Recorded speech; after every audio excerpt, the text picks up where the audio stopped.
Hello Internet, welcome to Making Money. My name's Eric and this is your Daily Dollar.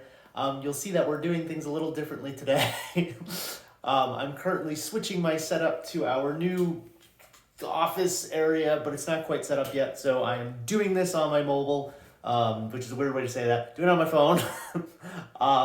But I wanted to make sure that we got a lesson out regardless today, so we're going to have a real quick lesson on customers.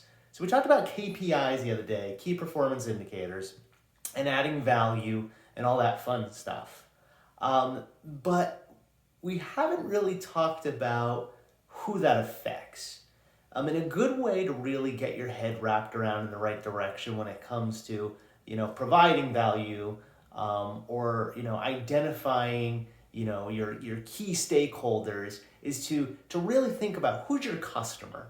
And this could be, if you're running a business, obviously you have customers. You may have direct customers, people who buy your products. But when we're talking about personal finance or increasing our earned income, identifying who our customers are can be big.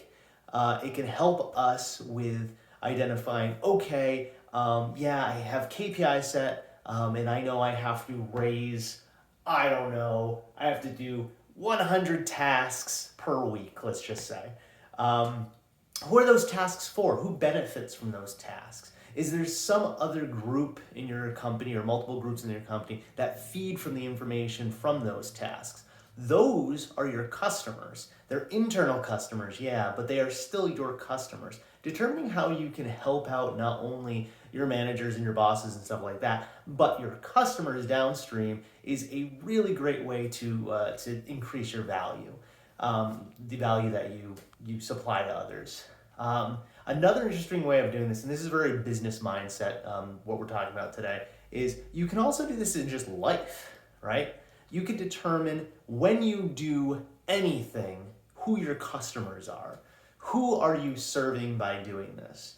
A lot of times we're our own customers, right? We do things in a given day to serve ourselves. We may do things like wash the dishes to serve a family, right? We may, be, making phone calls to check in on a friend, and then might be our end customer in that.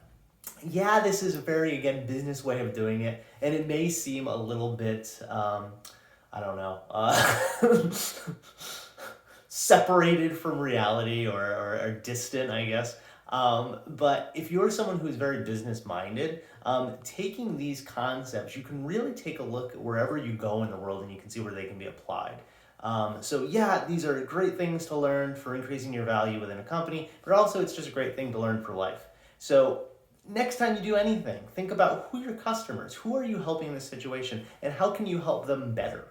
It's a great way to go through life, honestly. So, again, sorry we're kind of on shaky mobile today, but I hope you guys are doing good. Hope you're enjoying the series. If you are, feel free to subscribe. Smash that subscribe button. I'm interested. Who have you identified? If you just think about it right now, who can you identify as some of your customers? Feel free to leave that in the comments below. You can hit me up on Twitter, link in the description, and I will see you guys tomorrow, hopefully from that camera back there, with another lesson. Okay, guys, that's it.